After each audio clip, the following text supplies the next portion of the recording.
प्यारे दोस्तों, खुदावंद यीशु मसीह में आपकी और आपके खानदान की सलामती हो।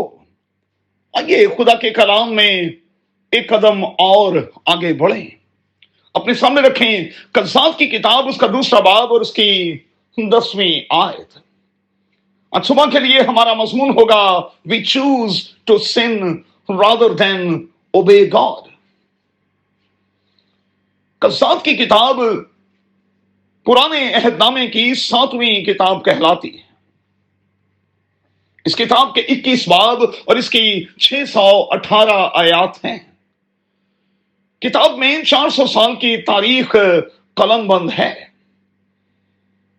किताब में कम से कम 15 जजेस का बयान हमें मिलता है। इस किताब में एक साइकिल दिखाई देता है, बरगश्तगी और फिर बहाली, फिर बरगश्तगी और फिर बहाली। किताब में कम से कम 4 इकसाम की नाफरमानियों का इंदराज मौजूद है।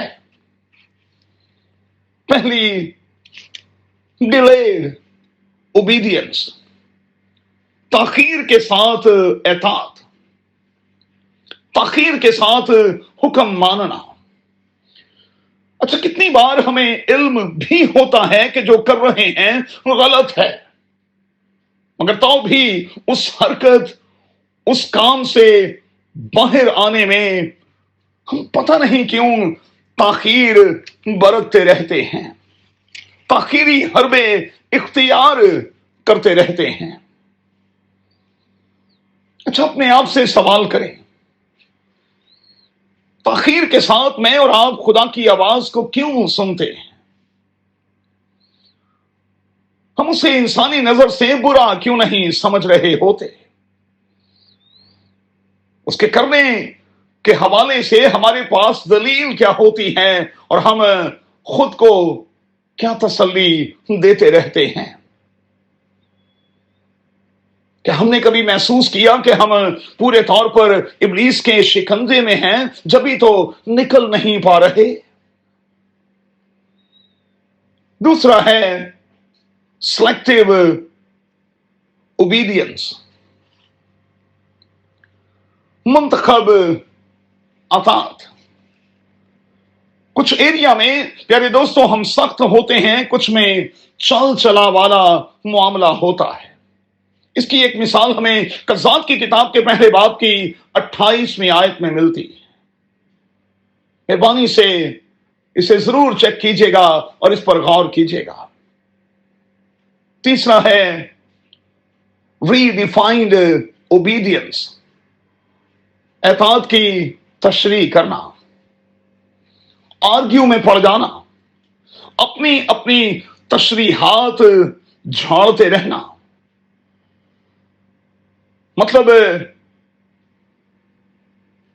बालिग, जानबूझकर बालिग ना होना और अपनी तशरीहात की जिंदगी, अपनी तशरीहात की सूरत में अपनी जिंदगी को बसर करते रहना। सादा जुबान में मफहूम को, मानी को तब्दील कर देते रहना। और इसकी मिसाल हमें शमूएल की पहली किताब के 15वें बाब की 13वीं या 15वीं आयत से मिलती है। और चौथा है एतात करना मगर देखा देखी। याद रहे कि यह इंतहाई खतरनाक है। इसे कहते हैं सिन को मिनिमाइज कर देना। जैसे कि आज गुनाह को गुनाह नहीं बल्कि मिस्टेक कहकर जान छुड़ा दी जाती है। सॉरी जो है वो मजाक बन गई है। कहा जाता है कि भाई मुंह हिलाने से क्या जाता है, और मैं कहूंगा कि ऐसी सॉरी का क्या फायदा। मेरे दोस्तों, आइए जरा चेक तो करें, मैं और आप अपने लिए क्या चुन रहे हैं, और जो कुछ चुन रहे हैं वो हमें इब्लीस की तरफ ले जा रहा है या हमारे खुदा की तरफ। हमारा झुकाव गुनाह की तरफ है या कि हमारा झुकाव उन चीजों की तरफ है جنہیں بائبل مقدس اچھی اور بہتر چیزیں کہتی ہے۔ چیک کیجئے گا، قادر خدا مجھے اور آپ کو کلام کے اس حصے کے مطابق اپنی اپنی اصلاح کرنے، اپنے آپ کو بہتر بنانے کا بھاری فضل بخشتا رہے، آمین۔